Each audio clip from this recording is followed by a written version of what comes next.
चलिए। नमस्कार, नमस्कार। स्वागत है आप सब लोग का टारगेट ऑन इंजीनियर्स पर। मैं गिरजेश कुमार तिवारी आप सब लोग को स्ट्रेंथ ऑफ मटेरियल पढ़ा रहा हूँ। स्ट्रेंथ ऑफ मटेरियल के 83 लेक्चर्स हो गए हैं। आज हम सब लोग 84th लेक्चर कर रहे हैं और चैप्टर 12 को हम सब लोग आगे बढ़ाएंगे। ठीक है। लास्ट लेक्चर में हम सब लोग ने बेसिक डेफिनेशन समझी, what is strain energy and what is resilience and what is the modulus of resilience हम सब लोग ने सीखा। ठीक है। प्रीवियस क्लास में हम सब लोग ने एकदम बेसिक बेसिक लेक्चर्स को किया। आज की क्लास में हम सब लोग कुछ आगे बढ़ेंगे, स्ट्रेन एनर्जी के कुछ न्यूमेरिकल प्रॉब्लम को भी सॉल्व करेंगे और चीजों को समझने की कोशिश करेंगे। ठीक है। तो अब आगे बढ़ते हैं स्ट्रेन एनर्जी के आगे अगले पड़ाव को। जैसे इसमें हमने प्रूफ रेजिलेंस भी आपको बता दिया था। स्ट्रेन एनर्जी का रेजिलेंस का within elastic limit is known as resilience, और रेजिलेंस का फार्मूला हमने आपको पी स्क्वायर एल अपान 2AE बता दिया है। पी स्क्वायर एल अपान 2AE कर दिया है। बात समझ में आ रही? क्लियर? और इसके बाद हम सब लोग अगला करने वाले थे, इसमें ये भी कर चुके हैं, strain energy equal to sigma square upon 2E into AL into AL, A into L is the volume of the element. ठीक है। Next is proof resilience. अब proof resilience is not within elastic limit, it is up to elastic limit. इसमें एक word आपका mention होना चाहिए, up to elastic limit. Up to elastic limit, और up to जो आपका हो जाएगा तो आपकी मैक्सिमम इलास्टिक स्टोर एनर्जी हो जाएगी, that is maximum elastic stored energy. ठीक है। तो maximum 100% recoverable strain energy known as proof resilience. Maximum 100% recoverable energy, maximum 100% elastic energy, maximum 100% recoverable strain energy is known as proof resilience. 100%, अब इसी में आगे भी लिखा हुआ 100% energy up to elastic limit and up to elastic limit within load deflection diagram. This is the area under the curve of load deflection diagram up to point B, and point B is the elastic point, and point B is the elastic point. और आप अगर कैसे check करेंगे, how to know the what is elastic point, तो आप loading और unloading अगर करें सेम पाथ को फॉलो करें, मतलब वो ओरिजिनल शेप और साइज को रिगेन कर ले, ओरिजिनल शेप और साइज को क्या कर ले, रिगेन कर ले। तो जब भी रिगेन कर लेगा तो उस समय आपका जो एरिया आएगा, जिस पॉइंट तक वो रिगेन कर सकता है वही आपका इलास्टिक लिमिट रहेगा। तो इसमें देखिए loading and reverse means unloading, the reverse of unloading is loading is unloading. This is the proof resilience, not resilience. Resilience is a general within elastic limit, general concept within elastic limit. बस ध्यान रखिएगा कि इस situation में ये आपका up to elastic limit हो गया। इसमें जो आपका आएगा ये प्रूफ रेजिलियंस पर यूनिट वॉल्यूम होगा। ये अगर आप स्ट्रेस स्ट्रेन डायग्राम से बताते हैं तो स्ट्रेस स्ट्रेन डायग्राम से क्या आएगा, proof resilience in joule upon volume, stress strain diagram. और ये आपका सिंपली क्या होगा, this is equal to modulus of resilience, this is equal to modulus of resilience.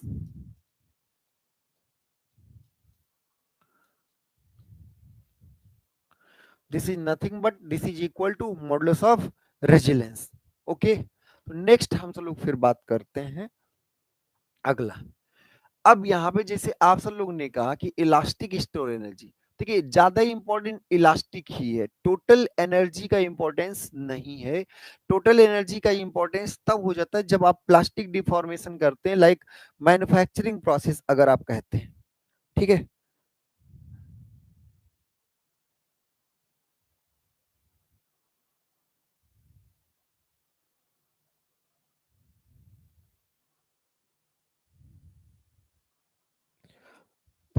कल डीआरडीओ का रिजल्ट भी आया है, काफी कुछ अच्छा रहा है।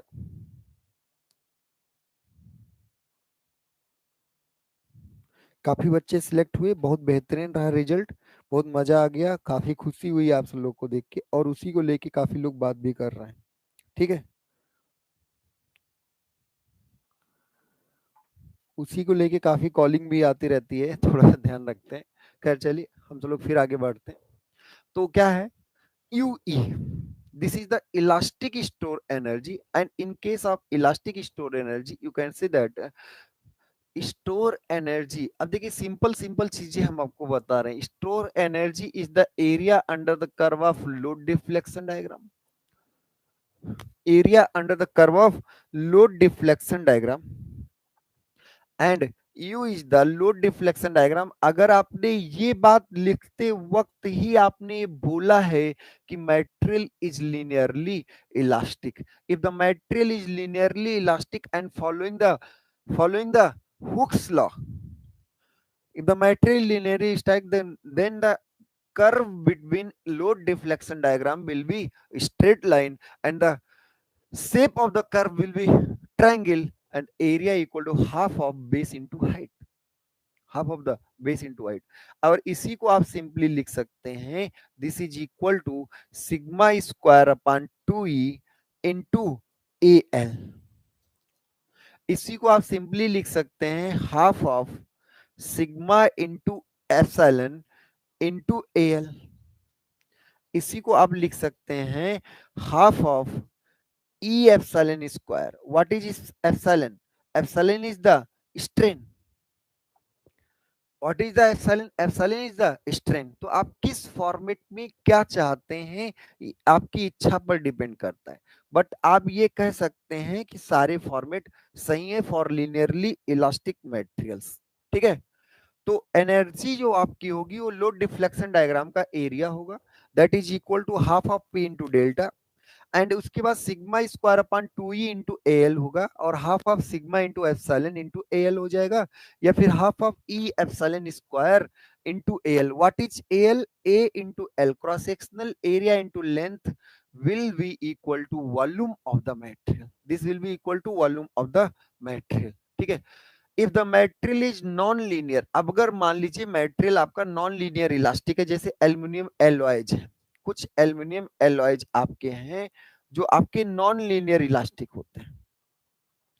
वो क्या होते हैं? नॉन लीनियरली इलास्टिक होते हैं। तो उस केस में आप ध्यान रखिएगा, नॉन लीनियरली इलास्टिक है तो उस सिचुएशन में आपका क्या रहेगा,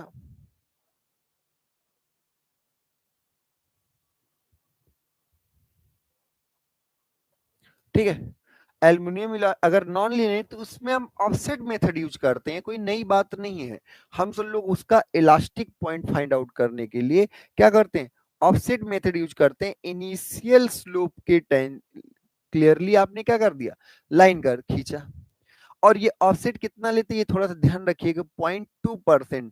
0.2% का मतलब 0.002 टाइम्स, तो 0.002 आप ऑफसेट ले लेंगे, और ऑफसेट के केस में आप फिर लाइन ड्रॉ करेंगे। ये पॉइंट आपका क्या हो जाएगा, elastic point. This is the elastic point, और इसके नीचे का जो एरिया, ये पूरा एरिया जो होगा ये क्या कहलाएगा, this is proof resilience. Why proof resilience? That is the maximum stored energy up to elastic point. Maximum store energy up to elastic point है, तो ये आपका प्रूफ रेजिलेंस होगा, जो कि sigma Y square upon 2e into volume होगा, into volume होगा। Stress strain diagram से एक बात ध्यान रखिएगा, स्ट्रेस स्ट्रेन डायग्राम से आपका हमेशा क्या आएगा, एनर्जी डेंसिटी आएगा, तो इसका जो भी एरिया आए उसमें वॉल्यूम से मल्टीप्लाई करने के बाद ही आपको एनर्जी मिलेगा। Okay, next, modulus of resilience. Modulus of resilience, तो ये modulus of resilience is nothing but this is the not energy, this is the energy density. तो modulus of resilience, what is modulus of resilience? Modulus of resilience is the energy strain energy density. This is equal to strain energy density. It is equal to proof resilience upon volume. Proof resilience upon volume means क्या है, maximum elastic store energy upon volume of the member. बात समझ में आ रही, clear है। Area under the curve of stress strain diagram up to elastic limit, modulus of resilience का क्या क्या नाम दिया जा सकता है? पहला नाम दिया सकता है maximum maximum stored energy, maximum elastic stored energy per unit volume of the object. Maximum store energy per unit volume of the object. और दूसरा आप कह सकते हैं it is equal to proof resilience upon volume area under the curve of stress strain diagram up to elastic limit and it is use for modulus of resilience. इसको ऐसे भी कर सकते हैं कि modulus of resilience equal to half of stress into क्या है strain, stress into strain, और कहां पर? At elastic point, at elastic point. तो इलास्टिक पॉइंट पर अगर बात करें तो स्ट्रेस इंटू स्ट्रेन का आधा, क्योंकि आप लिनियरली इलास्टिक मटेरियल मान रहे हैं तो stress means elastic point into elastic deformation, elastic strain, elastic point into elastic strain का आधा जो होगा वही आपका क्या होगा? Modulus of resilience area under the curve of stress strain diagram. और ये यूज कहां करेंगे? तो it is use for comparison of strain energy for different material. अलग अलग मटेरियल्स के स्ट्रेन एनर्जी के कंपैरिजन के लिए इसको हम यूज करेंगे। बात समझ में आ रही है?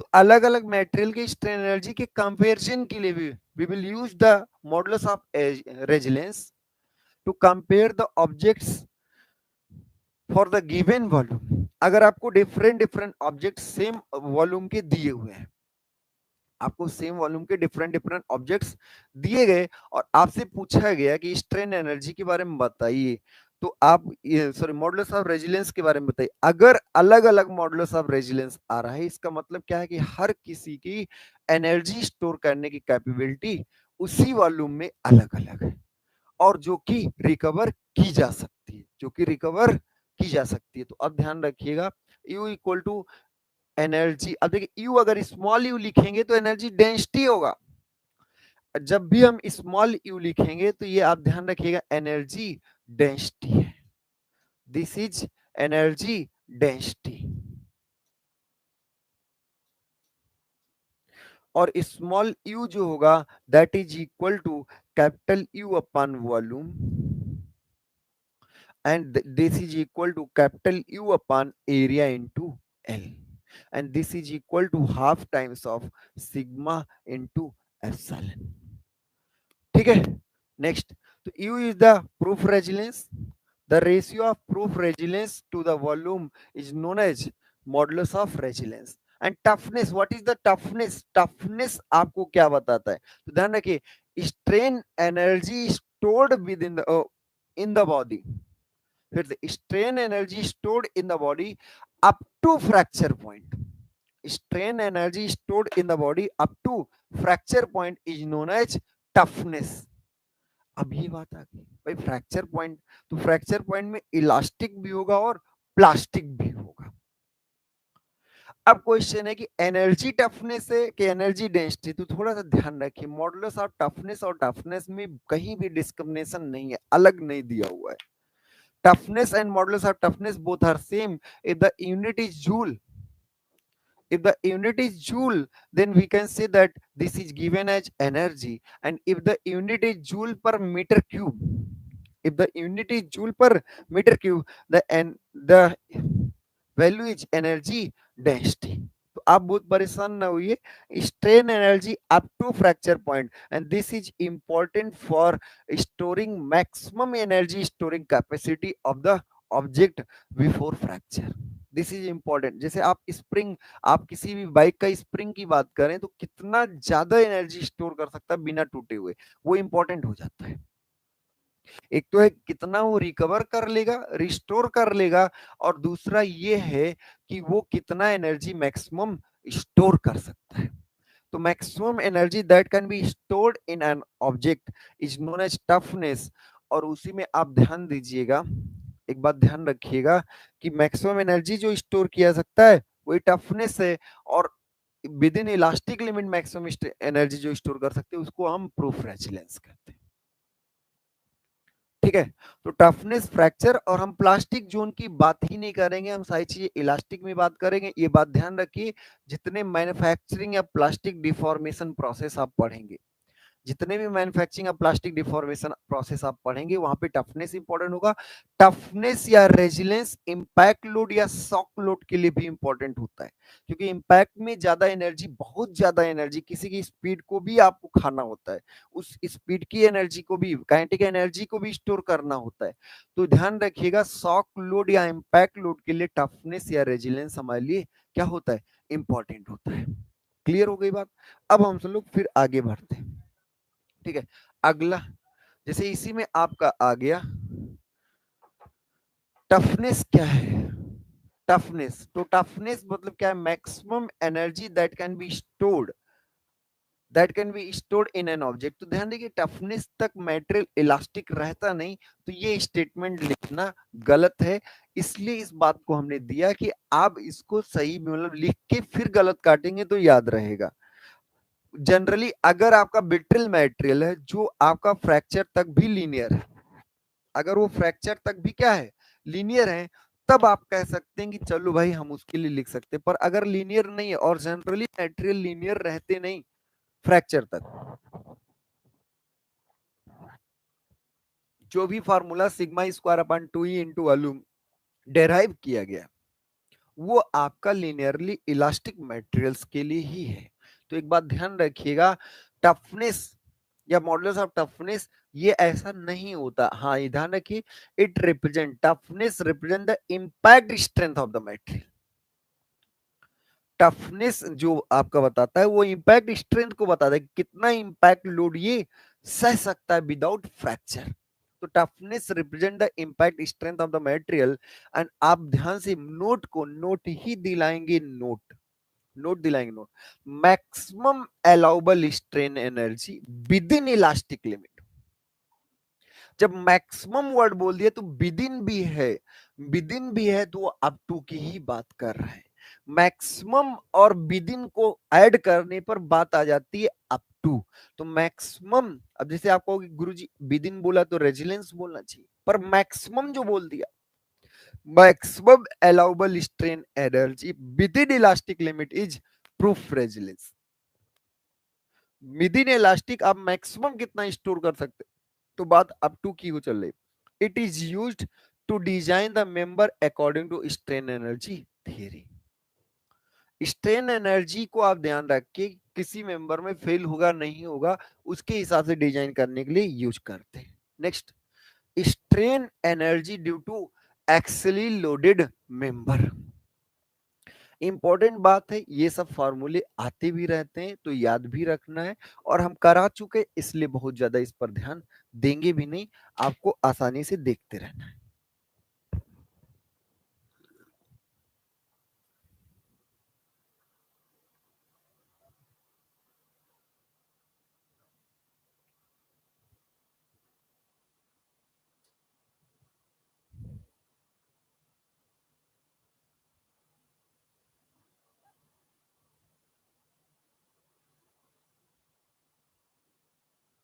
चलिए, थोड़ा सा आपको अब देखना शुरू हो गया होगा,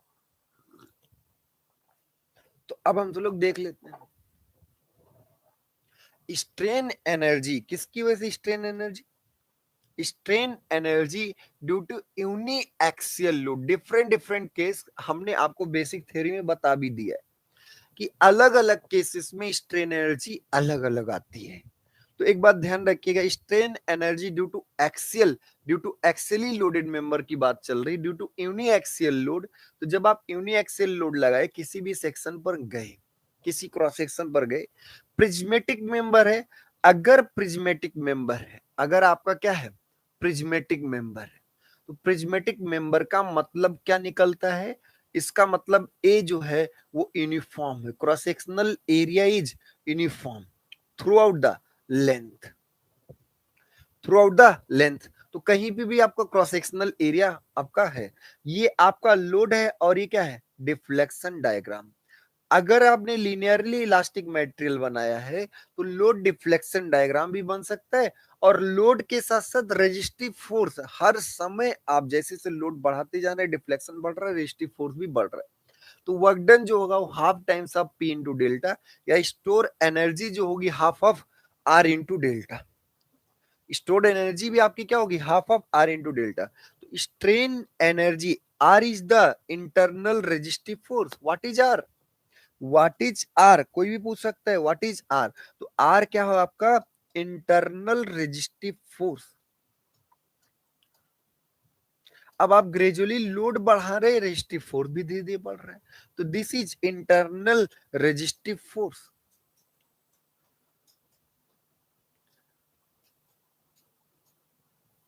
ठीक है, R is the internal resistive force. आगे तो स्ट्रेन एनर्जी या R equal to sigma into A, यहां से आप सिग्मा इंटू ए रखेंगे और डेल्टा को सिग्मा एक्स इंटू एल अपान ई रखेंगे, तो ये फॉर्मूला तो पहले भी हम लोग कर चुके हैं। Strain energy equal to in terms of stress, strain energy equal to sigma square upon 2e into L. इसलिए इस पर हम बहुत ज्यादा बात नहीं की, क्योंकि आप सब लोग ये सब चीजें पहले से कर चुके हैं, अभी इसीलिए आगे।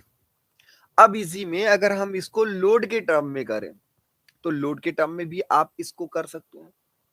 एनर्जी इक्वल टू, आपको हमने अभी बताया था, energy P square L upon 2 A, P square L upon 2 A in terms of load, this is in terms of load, and this is equal to half of stress strain into volume in terms of stress and strain, and this is equal to sigma square upon 2e into volume in terms of stress, और this is equal to हमने आपको बताया half of E epsilon square into L. तो everything हम आपको बता चुके हैं, हर एक बात हम आपको क्या कर चुके हैं, बता चुके हैं कि स्ट्रेन एनर्जी, और सारी बातें विद इन इलास्टिक लिमिट है, लीनियरली इलास्टिक मटेरियल्स के लिए। ठीक है, तो U equal to P square L upon 2 A, half of sigma into epsilon into L, half of sigma into epsilon into L.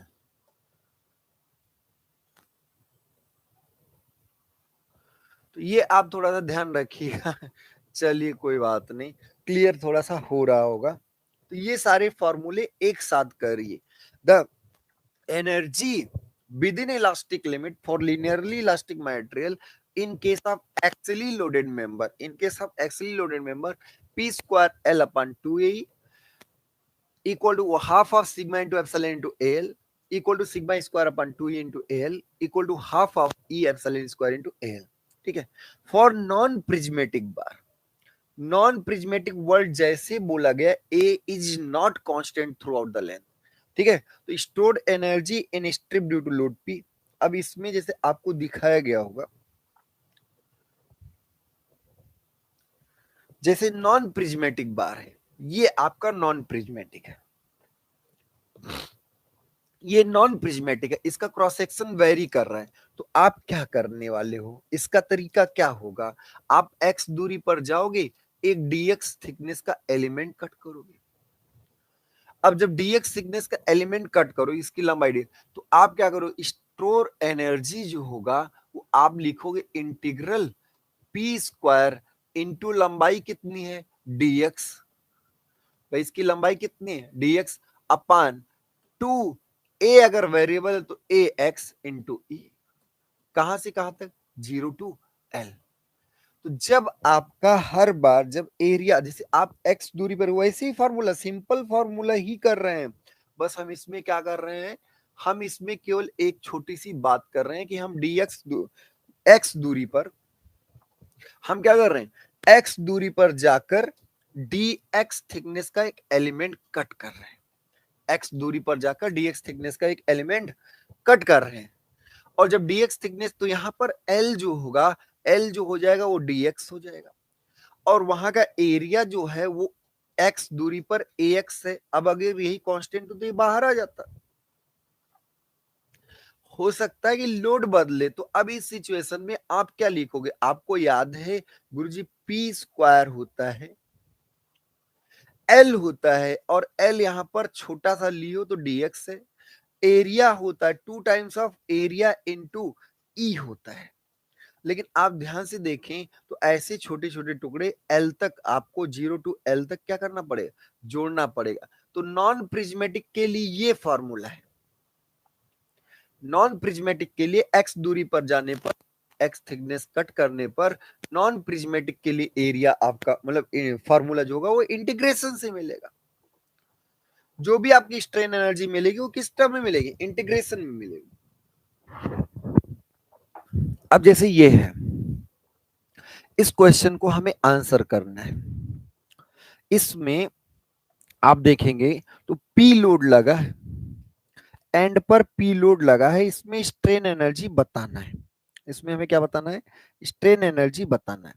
यहां पी लोड है, इसका diameter D by 2 है, इलास्टिक मॉडुलस ई है, इसका डायमीटर डी है, elastic modulus ई है, लंबाई सबका एल है।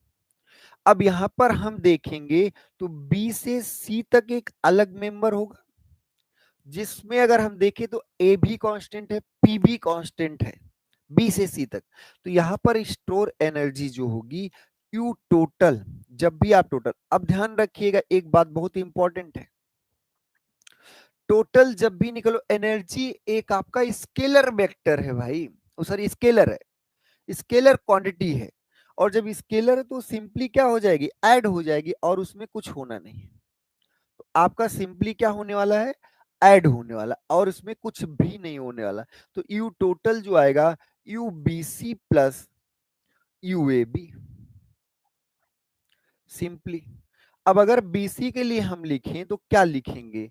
पी स्क्वायर एल, एल है, पी स्क्वायर एल तो एल, इसका भी एल उसका भी एल, अपान 2, ए के लिए लिखोगे पाई बाई 4 डी बाई 2 स्क्वायर, और ई वैसे ही रहेगा।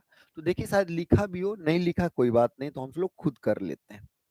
अगर हम इसको ध्यान से देखें तो यू बी सी आप क्या लिखोगे? यू टोटल लिखो, एकदम सिंपल तरीके से करना है। और आप कहोगे sir U B C plus U A B, strain energy of B C plus simple adding, and this is equal to P square, length is L upon 2, यहाँ का एरिया जो है वो pi by 4, diameter is equal to D by 2 का square into ई। Diameter यहां पर अगर आप ध्यान से देखें तो the diameter of BC is D by 2, this is given, which is already given. और इसके बाद आप कह सकते हैं पी स्क्वायर, क्योंकि लोड सब जगह समान होगा, लोड आपको loading diagram, normal force diagram हम आपको पहले से भी करा चुके हैं। P square L upon 2 times 2 फार्मूले से है, और यहाँ पाई बाई 4 यहाँ पे क्या आएगा? डी स्क्वायर ई।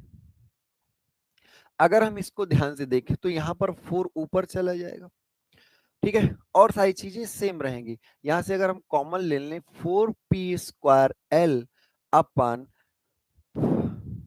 2 पाई डी स्क्वायर ई, ये कॉमन ले लें तो यहाँ पे क्या बचेगा? 1, और यहाँ पर आपका डी बाई 2 है तो ये 4 बचेगा।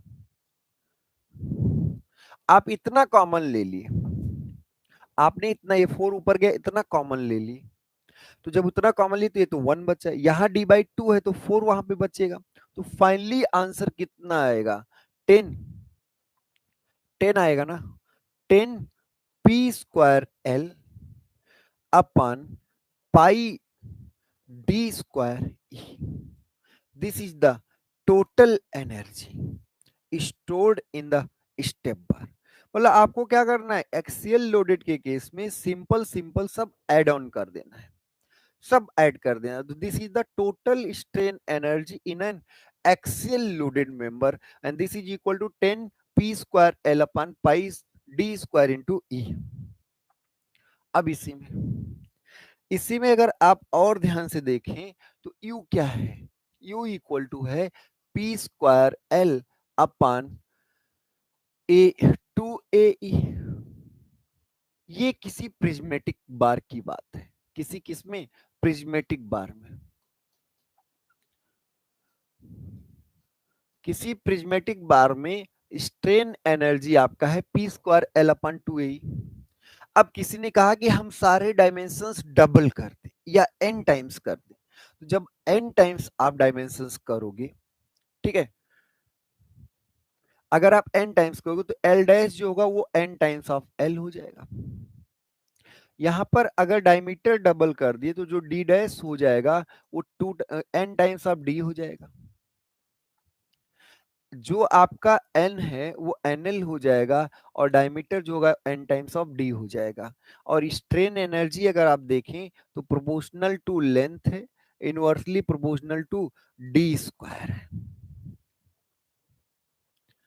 अब अल्टीमेटली आप यही बात कह सकते हैं, यहां पे जैसे लिखा हुआ u is proportional to l by a and in a there is d square, in A there is d square. So if all dimension of members becomes n times,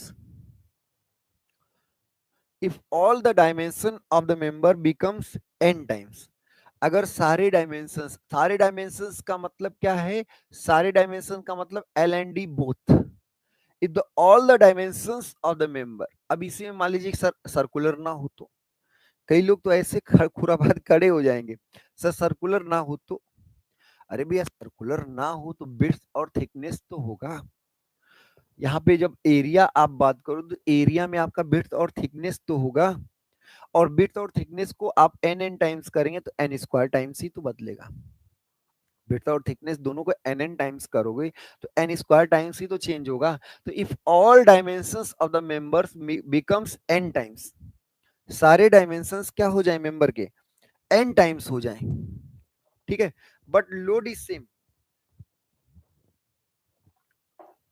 but आपका लोड क्या हो, same हो, all dimension of the member becomes n times but load is same, then strain energy, इसको mark रखिएगा, strain energy reduces to n times, n times घट जाता है, strain energy reduces to n times।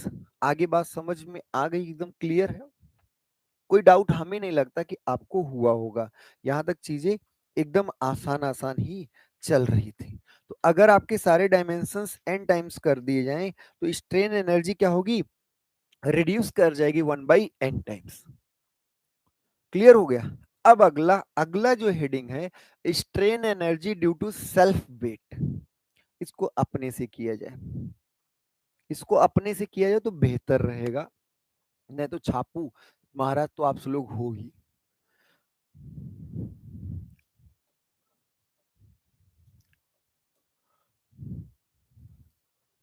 एक बात ध्यान रखिए, आप सब लोग को बहुत इंपॉर्टेंट सूचना भी है, डीआरडीओ का जो बैच चल रहा था, डीआरडीओ का फाइनल रिजल्ट भी आ गया है, सीबीटी 1 भी हुआ, सीबीटी 2 भी हुआ, और अगर सरकार की मंशा हो तो आप विद इन 6 मंथ कितनी आसानी से आप एग्जाम्स का रिजल्ट भी दे सकते हैं, और पूरा ट्रांसपेरेंट ढंग से, कोई किसी को प्रॉब्लम नहीं, 100% ट्रांसपेरेंसी भी रही है। तो बहुत अच्छी बात है कि आप सब लोग, ठीक है, अच्छे ढंग से इस तरह का परफॉर्म कर रहे हैं, और हमें बड़ा खुशी हुआ कि बहुत अच्छे बहुत बच्चों ने सिलेक्शन लिया है, कितनी खुशी की बात होती है। आप सब लोग भी अच्छी जगहों पे सिलेक्ट हो, ये हम आपसे शुभकामनाएं भी हैं और आपसे उम्मीद भी है। वैसे उम्मीद करना नहीं चाहिए, लेकिन आपको अपने आप से उम्मीद है तो हमें आपसे उम्मीद है, ठीक है। और अगर हमें आपसे उम्मीद है, आपको अपने आप से उम्मीद है, तो दोनों उम्मीदों पर आपको खरा उतरना आपकी जिम्मेदारी भी बनती है, और एक आपका कर्म भी है जिसको आपको करते ही रहना चाहिए, ठीक है। खैर चलिए, तो अब आपसे हम बात करेंगे डीआरडीओ की सारे स्टूडेंट्स को ढेर सारी शुभकामनाएं हैं, जितने लोग सिलेक्ट हुए, जो नहीं सिलेक्ट हुए वो आने वाले अपकमिंग आरआरबी जे एग्जाम में भी 100% सिलेक्ट हो जाएंगे। चलिए, अब क्या है, strain energy due to self weight. अब भाई सेल्फ वेट है तो तुरंत आप कहोगे गुरुजी इसका मान लो क्रॉस सेक्शनल एरिया ए हो, इसका अगर मान लो इलास्टिक मॉडुलस ई हो, और इसका वेट डेंसिटी गामा हो। What is gamma, what is gamma, तो gamma is weight density, gamma is weight density, तो गामा आपका क्या है, वेट डेंसिटी है। बात समझ में आ रही। अब हम अगर यहाँ पर सीधे पूछें तो ये क्या कर रहा होगा, इसमें इस वेट के लटकने से क्या ये एक्सेली लोडेड मेंबर का केस है? बिल्कुल, जो भी लोडिंग है वो क्या है, एक्सेली लोडेड। तो एक्सेली लोडेड मेंबर में अगर आपको याद हो तो प्रिज्मेटिक बीम के केस में पी स्क्वायर एल अपन 2 AE होता है, ये होता है। अब जैसे आपने इसके बारे में सोचा, क्या लंबाई दी है? हाँ बिल्कुल, लंबाई कुछ है, लंबाई कुछ है, लंबाई आपका कुछ ना कुछ तो है गुरुजी, लंबाई है, क्रॉस सेक्शनल एरिया ई सब कुछ है, पर पी जो है, पी इज वेरिएबल। तो ये आप कहोगे ना मुन्ना ना। क्यों ना मुन्ना ना? Because P is variable, P is variable, load is variable, and if the P is variable, जैसे आप इसमें कैसे पी इज वेरिएबल जान पाए? कोई भी कहे कि आप तो गुरुजी रट्टे पड़े हो यार पूरा, नहीं। If P is variable, why P is variable, यहां पर गए, पूछे कहा ले हो क्या, तो इसने कहा कि सर इतने लोग लटके हुए हैं, इतना वेट हमें खींच के ले जाना चाहता है धरती माता की वजह से, लेकिन यहां पर अगर हम पूछें तो ये इसके नीचे का पूरा लोड मानेगा ना। तो हर एक क्रॉस सेक्शन पर लोड क्या है, अलग अलग है, हर एक क्रॉस सेक्शन पर लोड आपका अलग अलग है। तो अब इसका उपचार क्या है, तो इसमें आप फॉर्मूला लगाएंगे, integral integral 0 to L P square D x upon 2 AE, ये वाला यूज करेंगे।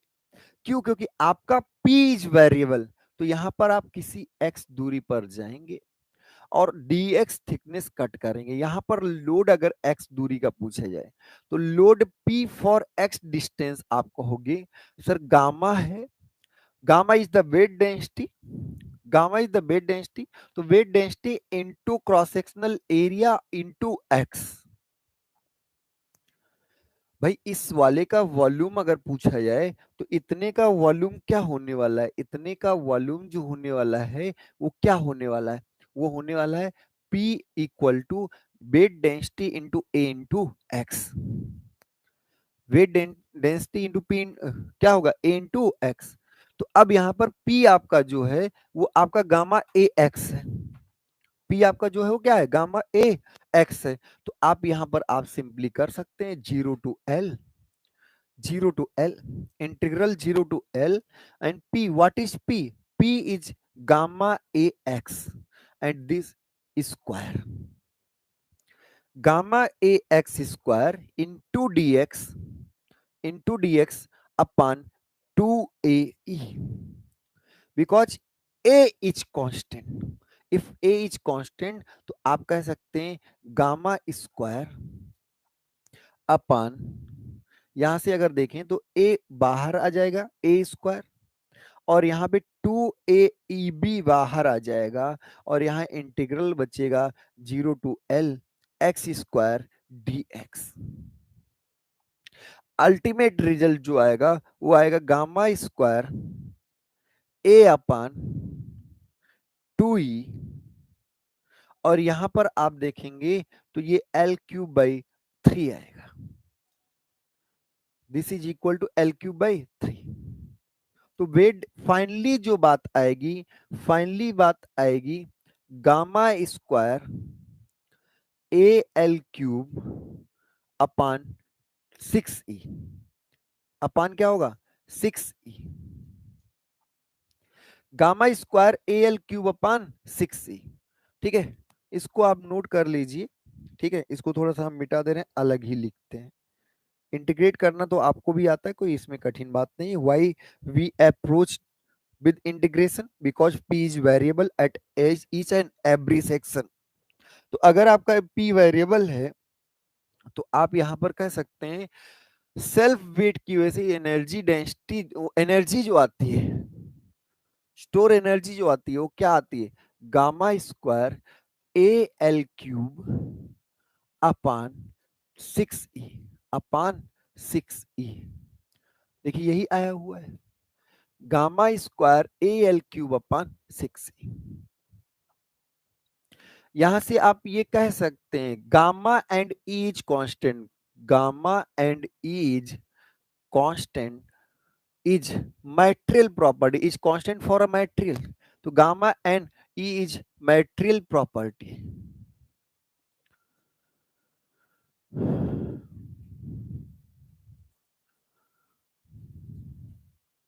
गामा और ई जो है वो क्या है, वो आपका material property.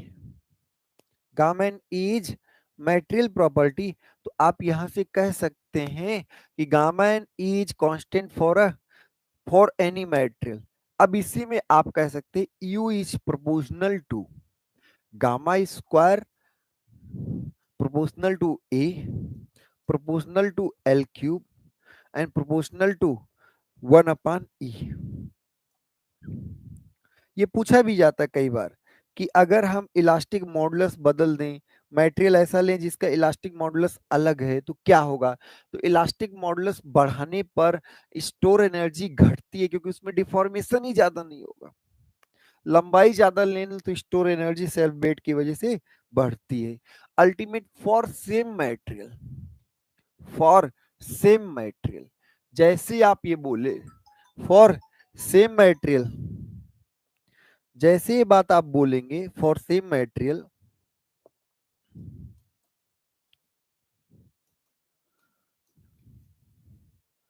For same material आप जैसे ही बोलेंगे यू, आप कह सकते हैं यू इज प्रोपोर्शनल टू, तुरंत आप लिख सकते हैं फॉर सेम मटेरियल। तो सेम मटेरियल के लिए गामा और ई क्या होगा, कांस्टेंट होगा। तो यू इज प्रोपोर्शनल, गामा और ई तो भैया कांस्टेंट है, तो आप क्या कह सकते हैं A L cube. Same material के लिए गामा आपका यू जो हो गया वो proportional to A L cube, और ए में डायमीटर होगा, बिट्स होगा, थिकनेस होगा, कुछ भी। तो अब इसी में आप ये कंक्लूजन दे सकते हैं if all the dimensions becomes n times of the previous one, अगर आपका l जो हो जाए वो n टाइम्स ऑफ l हो जाए, एंड डायमीटर जो हो जाए वो भी n टाइम्स ऑफ d हो जाए।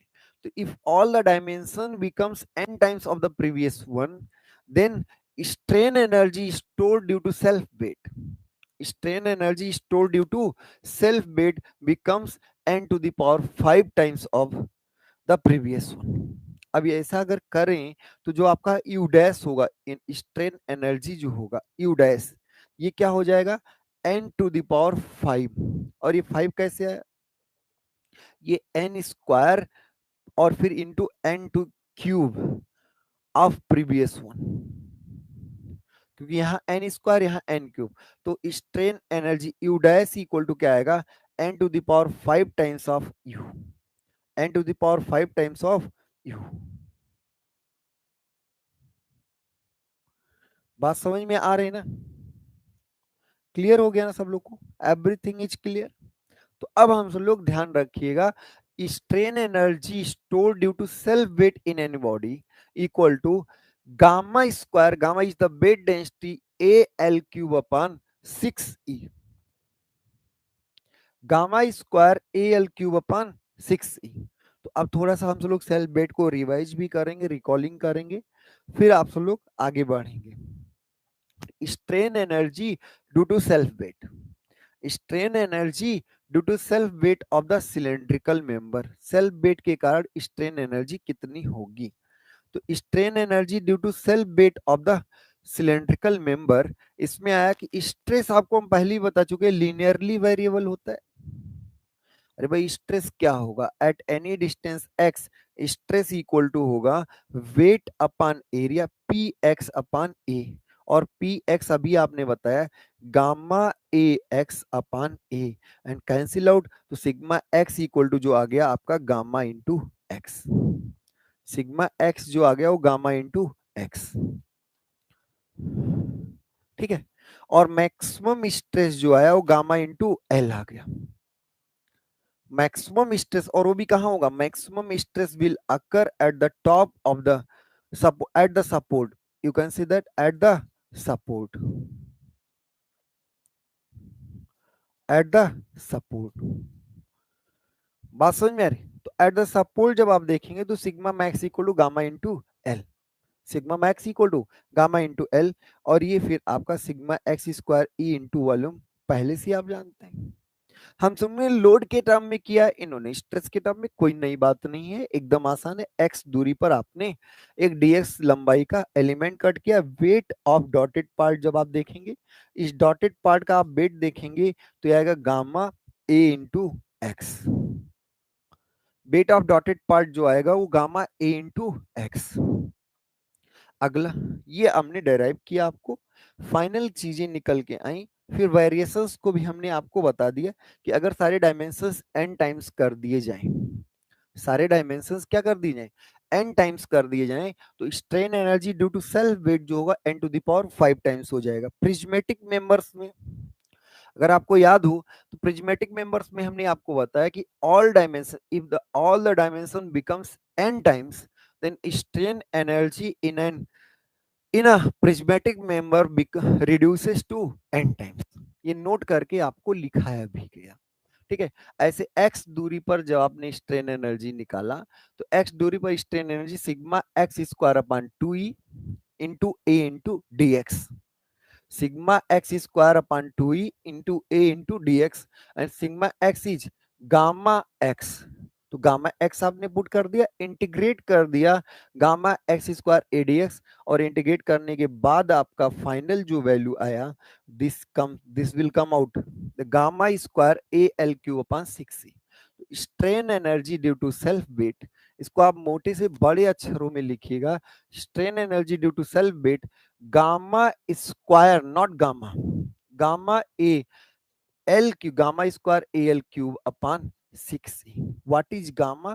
Gamma is the weight density, the unit of weight density Newton पर मीटर क्यूब। तो gamma square A L cube upon 6c।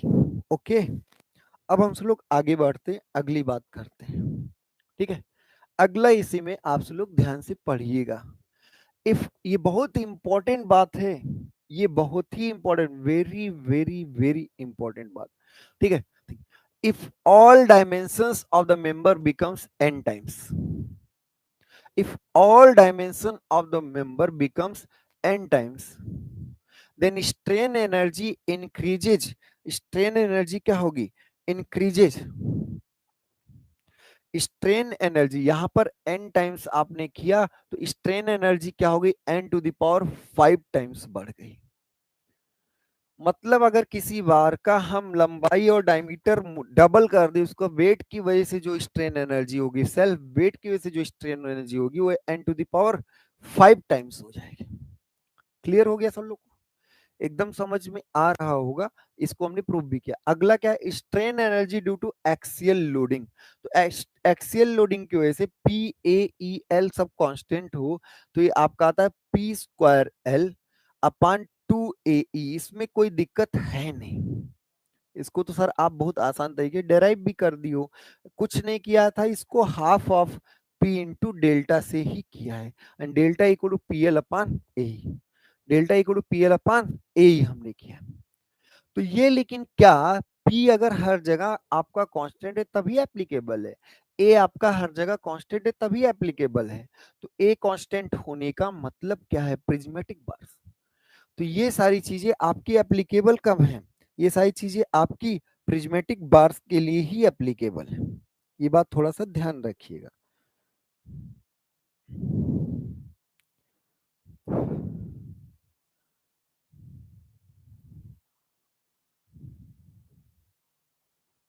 ठीक है, प्रिज्मेटिक बार्स के लिए एप्लीकेबल है। अब ध्यान रखिए, तो अगर आपका स्टैटिकली, सॉरी स्टैटिकली कहा बोले, अगर आपका नॉन प्रिज्मेटिक है या लोडिंग आपका वेरिएबल है, जैसे सेल्फ बेड के केस में लोडिंग वेरिएबल था, या आपका क्रॉस सेक्शन बदल रहा है, या स्टेप बार है, तो स्टेप बार में पार्ट वाइज एड अप करेंगे, पार्ट वाइज क्या करेंगे?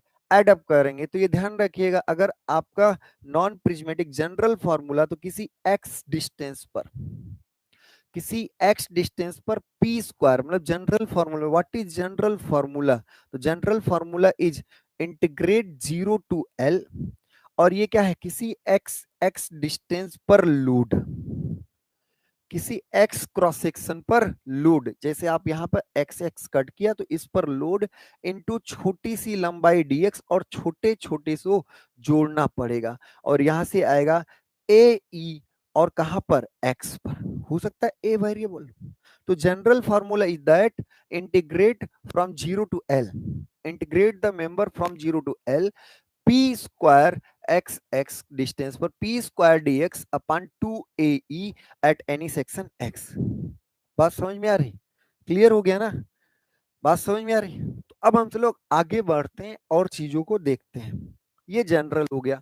फॉर प्रिज्मेटिक मेंबर, जैसे ही प्रिज्मेटिक मेंबर बोला जाएगा, फॉर प्रिज्मेटिक मेंबर ए आपका कांस्टेंट है, and for if loading is constant, prismatic के लिए लोडिंग वेरिएबल हो सकता है।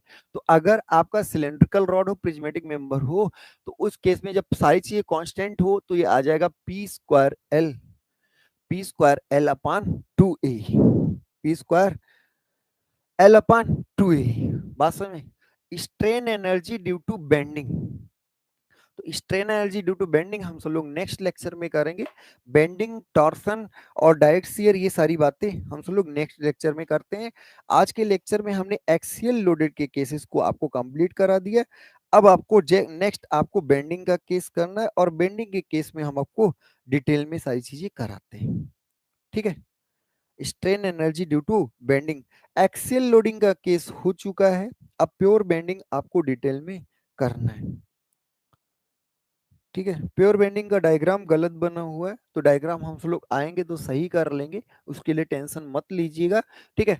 आज के लिए इतना ही करते हैं। सब लोग खुश होंगे, सब मस्त होंगे। आप अपना ख्याल रखिए, अपने दोस्तों और अपने साथियों का ख्याल रखिए, खाना पानी खाते रहिए, रेगुलर क्लास करते रहिए। ठीक है? बहुत बहुत धन्यवाद।